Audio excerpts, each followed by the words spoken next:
Hi guys. Swiggy Zomato இது நம்மளுக்கு வரமா இல்லை இது ஒரு சாபமா அப்படின்னு நீங்க என்னைக்கு யோசிச்சிருக்கீங்களா? இந்த வீடியோல ஃபுல்லா சொல்லியிருக்கோம்.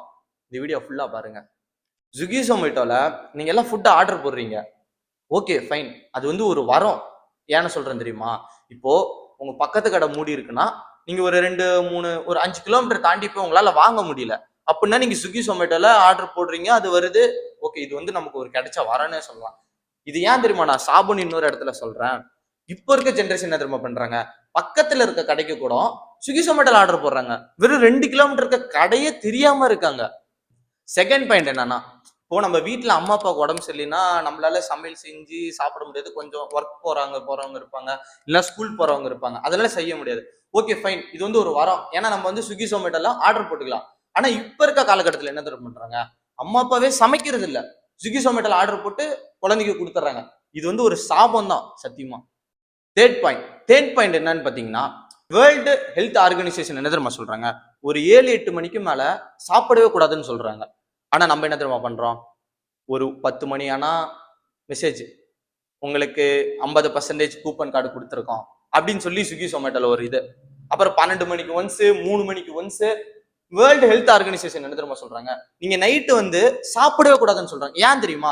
அப்பதான் உங்க பிரெயினுக்கு ரெஸ்ட் கிடைக்கும், பாடிக்கு ரெஸ்ட் கிடைக்கும், கிட்னி லிவர் எல்லாத்துக்கும் ரெஸ்ட் கிடைக்கும். அந்த டைம்ல கேஎஃப்சி, பர்கர், பீஸா, அந்த டைம்ல பிரியாணி எல்லாத்தையும் போட்டு சாப்பிட்டீங்கன்னா எப்படி தெரியுமா ஆவீங்க? இப்படிதான் ஆவீங்க. 50 வருஷம் வாழ்றவன் 10 வருஷத்துல போயிடுவான். 30 வருஷத்துக்கு முன்னாடி ஏது ஸ்விக்கி ஜொமேட்டோ? ஸ்விக்கியும் கிடையாது, ஜொமேட்டோவும் கிடையாது. வீட்டுல கம்மங்கூழ், கேவூர்கூழ் இதெல்லாம் சமைச்சு குடிச்ச காலம் அதெல்லாம். அதனாலதான் அப்ப இருக்க பாட்டிங்க கூட இன்னும் கம்பீரமா இருக்கு. ஆனா நம்ம பாருங்க, பீஸா, பர்கர், கேஎஃப்சி எல்லாம் சாப்பிட்டு இப்படி கிடக்கும். ஓகே ஃப்ரெண்ட்ஸ், இப்போ ஒரு கன்க்ளூஷன் வச்சுக்கலாம். இப்போ ஸ்விக்கி ஜொமேட்டோ நல்லதா இல்ல கெட்டதா? ஸ்விக்கி ஜொமேட்டோ நம்மளே அவங்க கண்ட்ரோல் பண்ணக்கூடாது கைஸ், நம்ம தான் அவங்கள கண்ட்ரோல் பண்ணணும். இப்போ எப்படி தெரியுமா இருக்கு? அவங்க தான் நம்மளே கண்ட்ரோல் பண்ணிட்டு இருக்காங்க. நோட்டிபிகேஷன் அப்படியே டொயின் போட்டுக்கிட்டு ஆஃபர் மேல ஆஃபர். நீங்க நோட்டிபிகேஷன் ஆஃப் பண்ணுங்க, ஆர்டர் போடாம விடுங்க, பிளாட்ஃபார்ம் க்ளோஸ். நீங்க அது நல்லதா இல்ல கெடுதலா, பேடா குட்டா கமெண்ட் பண்ணுங்க. அடுத்த பாயிண்ட் என்னன்னு பாத்தீங்கன்னா, ஸ்விக்கி ஜொமேட்டோட ஃபவுண்டர் என்ன தெரியுமா சொல்றாங்க?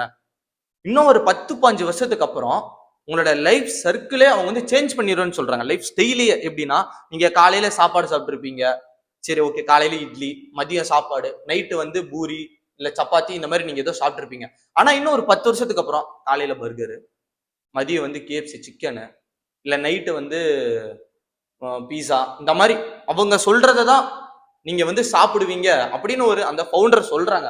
இது நான் சொல்ல கிடையாது, அவங்க ஃபவுண்டரே சொல்றாங்க. லைஃப் ஸ்டைலே நாங்க மாத்திடுவோம். எங்கேயோ உட்காந்துக்கிட்டு அவன் நம்ம லைஃப் ஸ்டைலை பத்தி கால்குலேஷன் போட்டுட்டு இருக்கான். அப்ப எப்படி போகுது பாரு. அடுத்த பாயிண்ட் என்னன்னு பாத்தீங்கன்னா, ஸ்விக்கி ஜொமேட்டோ நமக்கு ஒரு வரம் தான், ஒரு பிளெஸிங் தான். நான் ஏன் சொல்றேன், ஒரு எக்ஸாம்பிள் சொல்றேன். எங்க பக்கத்து வீட்டுல ஒரு தாத்தா பாட்டி இருக்காங்க. அவங்க பையன் ஃபாரின்ல இருக்கான். இப்போ அவங்க அந்த தாத்தா பாட்டிக்கு எனக்கு தெரிஞ்சு ஒரு 80 வயசு பக்கம் இருக்கும். அவங்களால எந்திரிச்சு போய் ஒரு காய்கறி வாங்கி சமைக்க முடியாது. அப்போ இருக்க பட்சத்துல அவர் காலையில காய்கறி போட்டுறாரு, இன்ஸ்டாமார்ட்ல ஆர்டர் போட்டுறாரு, சாப்பாடு வேணுமா ஆர்டர் போட்டுறாரு. இப்போ இதுக்கு நீங்க இதை பிளஸ்ஸிங்னு சொல்றீங்களா இல்ல அதை சாபம்னு சொல்றீங்க? இது பிளஸ்ஸிங் தான். ஆனா நம்ம அதை கண்ட்ரோலா வச்சுக்கிற வரைக்கும் அது நமக்கு பிளஸ்ஸிங்.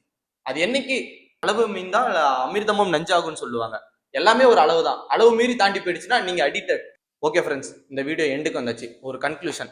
இப்போ ஸ்விக்கி ஜொமேட்டோ இருக்குல்ல, இது வந்தனால எத்தனையோ லட்சம் மக்கள் பயனடைஞ்சிருக்காங்க.